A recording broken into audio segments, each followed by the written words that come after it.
el coronavirus ya ha afectado a miles de personas, a millones en China específicamente. Ahí hay ya más de 63.000 infectados, los muertos van por 1.400 más o menos, la gran mayoría en territorio continental chino. Hay una parte importante también en donde ya se empieza a ver una afectación y es en el sector comercial.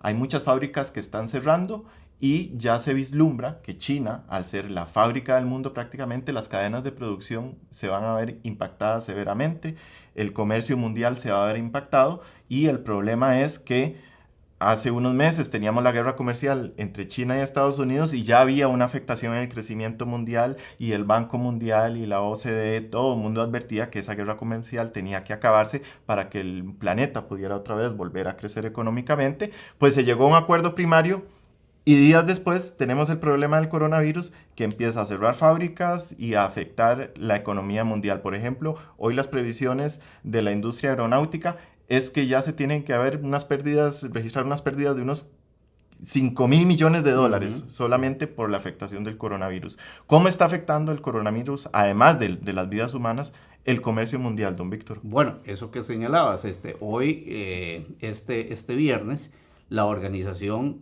de Aviación Civil Internacional, que es la agencia de las Naciones Unidas para ese campo, estableció que mínimo entre 4.000 a 5.000 millones de dólares se pueden proyectar las pérdidas en el sector. ¿Por qué? Porque, bueno, gran cantidad de aerolíneas, las más importantes de Estados Unidos y de Europa y de otras partes, han cancelado los vuelos hacia China y por supuesto de China a otros destinos. Entonces el resultado, por ejemplo, tengo aquí unos datos, es que 70 aerolíneas anularon todos los vuelos internacionales con destino y salida de China.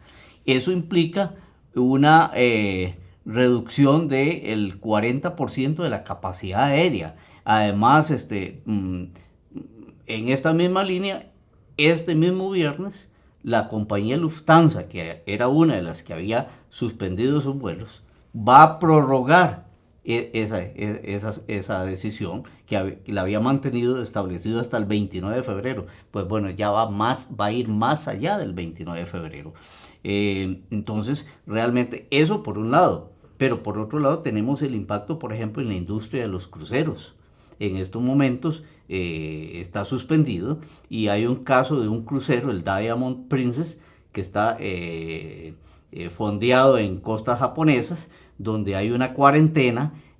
Se han registrado al menos 200 personas infectadas con el coronavirus. De hecho, es una cosa muy interesante, muy particular. Fuera de China, el mayor bloque, la mayor cantidad de enfermos ni siquiera está en un país, está en un crucero.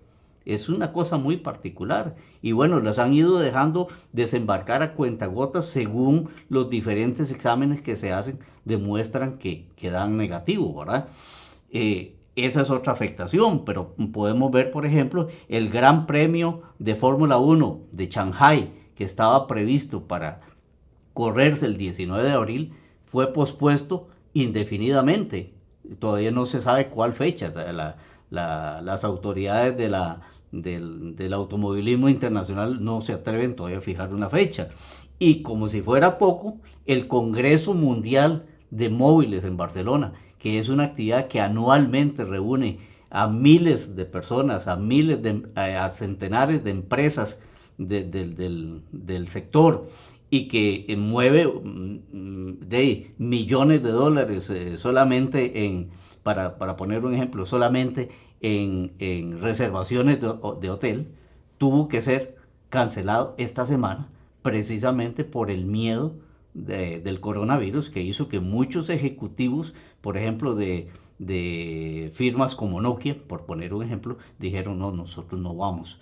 Y esto eso iba a marcar un pico para el sector hotelero en Barcelona, que de pronto se queda sin nada. Entonces, como vemos, realmente las repercusiones van mucho más allá, por supuesto, de la afectación a la salud.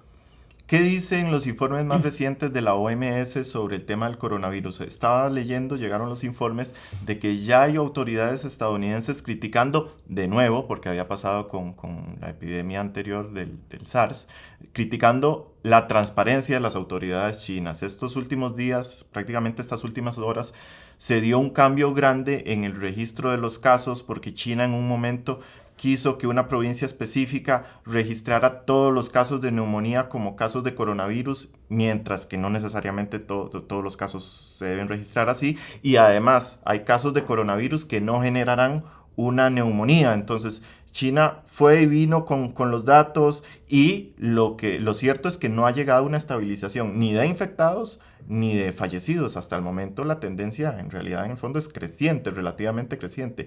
¿Cómo está manejando esto la OMS? La OMS ha sido clara en el sentido de que es temprano siquiera para pensar en un fin de la epidemia.